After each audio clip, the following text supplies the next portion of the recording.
stop. Slow motion. I wanna see. Breaking news and the new reporting in the horrific synagogue attack in Michigan. New video emerging appearing to show the suspect buying $2,000 worth of fireworks. Why is the Phantom Fireworks logo being plastered on this video? Does like the security camera just like automatically put that on there? Or did Phantom Fireworks said, yeah, you can have our security footage, but you gotta let them know what they try to use to blow up that synagogue? Just 2 days before ramming his truck into Temple, Israel. Late today, authorities describing a ferocious gunfight taking place inside the synagogue between the suspect and armed security guards. And what we're now learning about that suspect and Well, first, it's crazy that like synagogues need to have armed guards now. I mean, here's the thing, like anti-Semitism is old. It's like old as apple pie, yo. It's like a very old form of bigotry, right? So it definitely makes sense that the synagogues would arm themselves. You know, the Jewish people know how to militarize themselves when they need to. Okay? You know, that's how we're in that mess with Israel. But this guy is no fan of Israel either. I think this guy is about to explain it. A citizen from Lebanon posting that his family members were killed during an Israeli airstrike in Lebanon last week. There it is. There it is. Damn, yo. Damn, yo. Family killed by an Israeli airstrike. Yep, it was his two brothers and his niece and his nephew. Okay. Now, I don't know if that family was involved in terrorism in Lebanon. I guess it's not like a 0% chance given the fact that this guy did this terrorist attack while he was an American citizen, right? But, you know, I would wager that they probably weren't. You know, Israel indiscriminately bombs civilians all the time. In fact, they kind of take pride in it. In fact, the people of their nation cheer them on when they do shit like that. You know? So it's like, is it really that crazy? No. You know? He must have been going through a lot. That being said, he's still a dickhead for this. Obviously, terrorism is bad, right? I'm a true patriot like that. Like, terrorism is bad. It's bad when a person does it. It's bad when a country does it. America does terrorism all the time. We're kind of doing it right now in Iran, right? There's no way that the Iran war didn't aggravate this guy, you know? Alex Perez leads us off from Michigan with late details just coming in. Tonight, the chilling new video appearing to show the man police say drove a truck full of explosives. God damn. $2,000 worth of fireworks is what the reports are saying, yo. How are you even allowed to have this much fireworks? You know what I mean? Like, what? I mean, maybe if you're like a fireworks company. Who knows, bro? And the way that he's just so calmly walking up, like, yeah, you know, I'm about to ruin my life. Man, and this lady, I bet this lady is going to be kind of haunted, too. It's like, damn, I sold that motherfucker the fireworks. The nation's largest synagogues, buying $2,000 worth of fireworks just 2 days before the attack. Phantom Fireworks, a 30-minute drive from Temple, Israel, tells us Ayman Ghazali loaded up his shopping cart, telling them the fireworks were for a celebration to mark the end of Ramadan. Ooh, ooh. Yeah, it was a Ramadan celebration, all right. By the way, I think it's really Islamophobic when people claim like Islam is like particularly dangerous.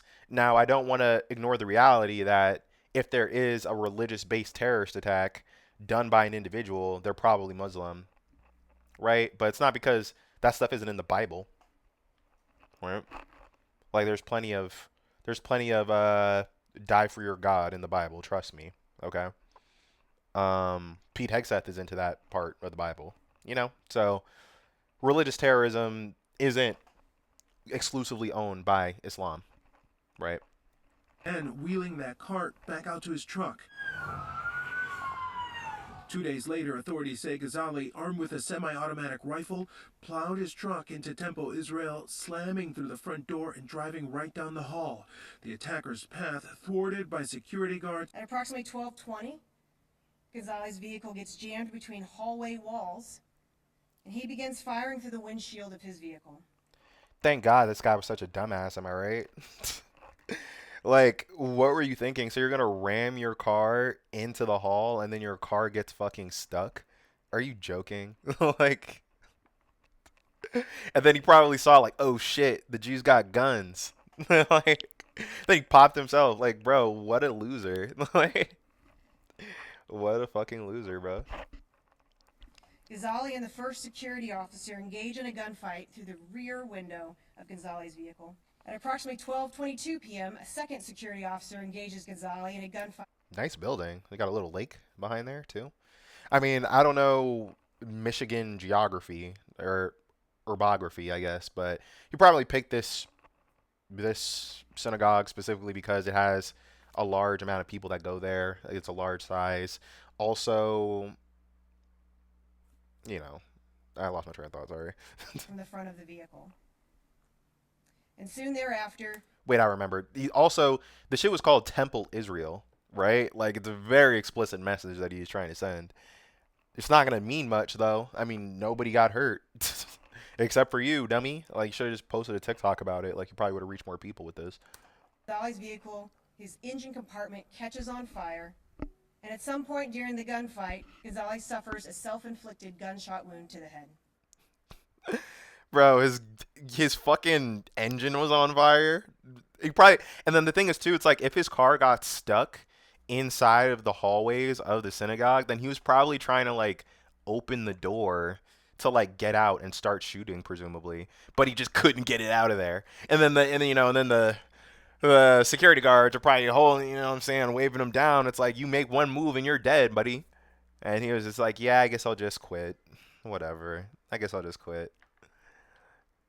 Sources tell us the truck burst into flames, sending a thick black plume through the building's roof. The hallway, pitch black, filling with toxic smoke. 63 officers sent to the hospital after breathing it in. And tonight we're learning more about Ghazali, a naturalized U.S. citizen from Lebanon. He recently posted on social media that several of his relatives were killed in an Israeli airstrike last week. Yesterday's attack. Last week.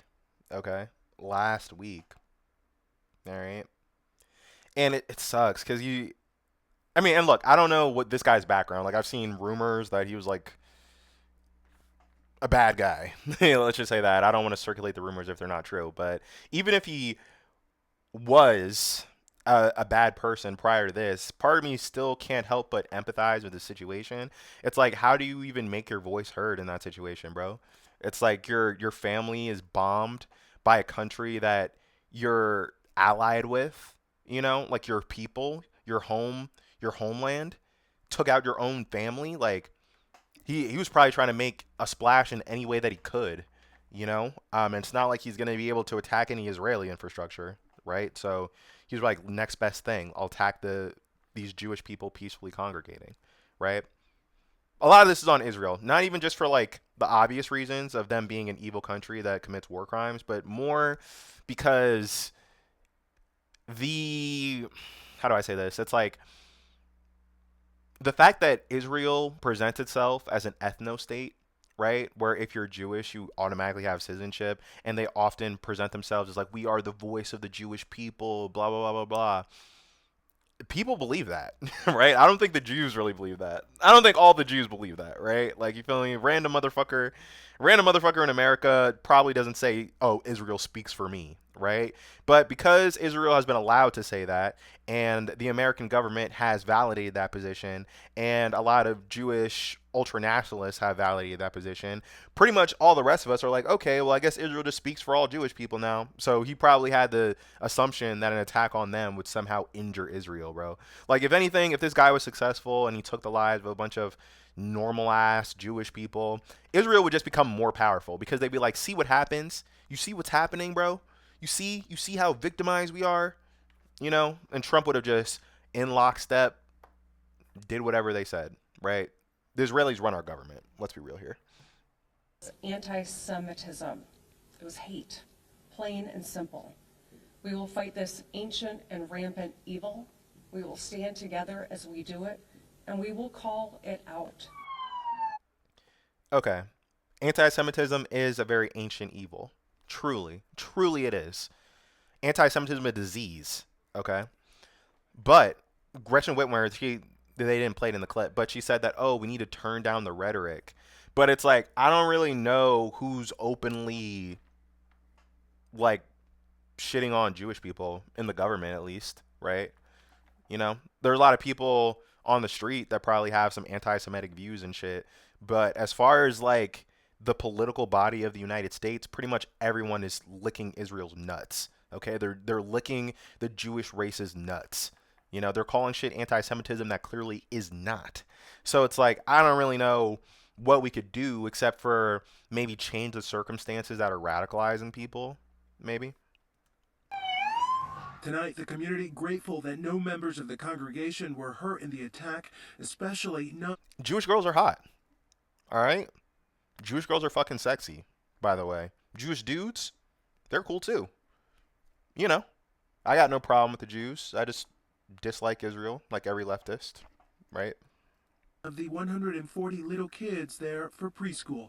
Mallory and Zachary Grant's 19-month-old daughter, Barbara, was asleep in her classroom 30 yards from where the truck slammed into the synagogue. The 2 daycare rooms are right next to that entrance, and those are the only 2 classrooms that are in that area.